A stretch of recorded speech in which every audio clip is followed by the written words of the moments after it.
Hey folks, it's Marvin Cash, the host of the Articulate Fly, and we're back with another Inner Banks Fishing Report with Captain Richard Andrews of Tar-Pam Guide Service. How you doing, Richard? I'm doing well, Marvin. How are you?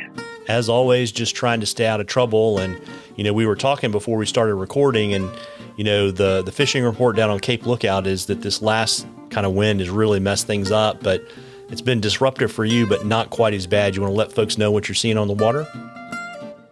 Yeah, our fishing's remained fairly consistent.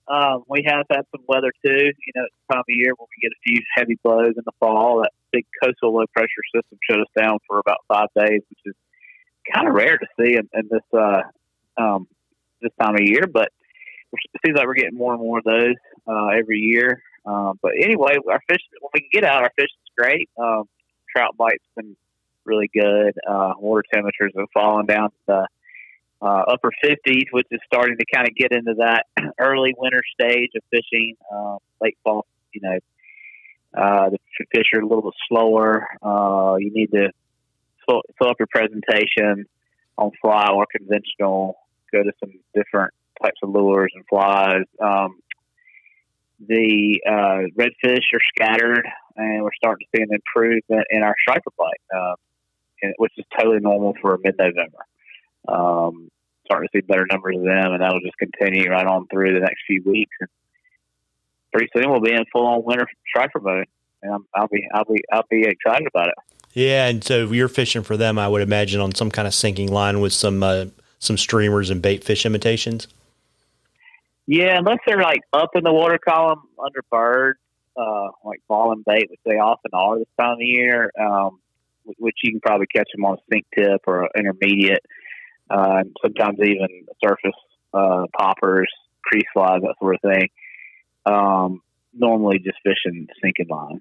If we get a mark around some structure or some bait, we'll throw those sinking lines through there, and they do the job for us. Got it. And I know, we've talked before that, as things start to get colder, as fall transitions into winter, all those fish are going to start moving up the rivers and up the creeks. When do you expect that to happen? We usually think about December at that time. It can be really good. Sometimes the river fishing can be really good even now.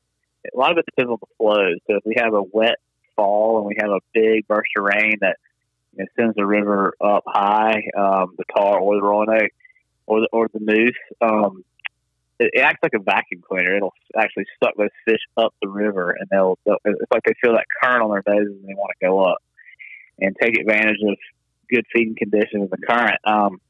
But we've had a droughty fall, and so the rivers are fairly low, and I would expect that to delay our winter, river fishing a little bit, and sometimes it might be more like January before they really get up there good, filled up. So it's a moving target every year. It depends on river flow. Got it. And, you said your redfish were still scattered. When will folks start to see them kind of pod up for the winter? Well, I saw some signs of it the other day. I found an area that had multiple schools on it, and they were boiling. And it was a one very large school of fish, which is not what we normally see in the summer. We usually see smaller schools. There was probably one school at least had over 100 fish in it. We could see them very clearly, and I think the first fish we hooked, we looked back behind the water. Since it's droughty, the water in the river is unusually clear. We're actually having some sight fishing opportunities, which is really cool for us because our water is usually too dirty to sight fish. But it's so clear, and it's clear everywhere.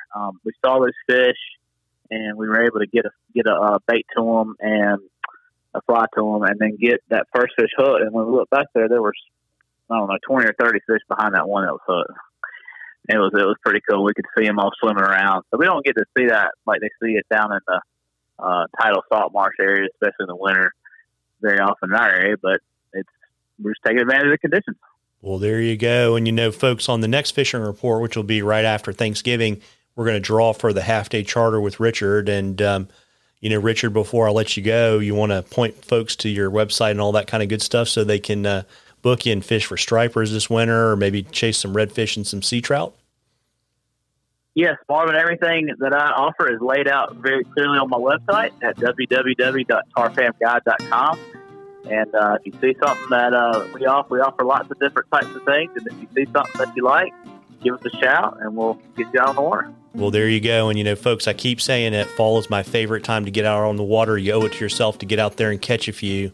Tight lines, everybody. And I hope you all have a happy Thanksgiving, because we won't talk to you until we're on the other side of the holiday.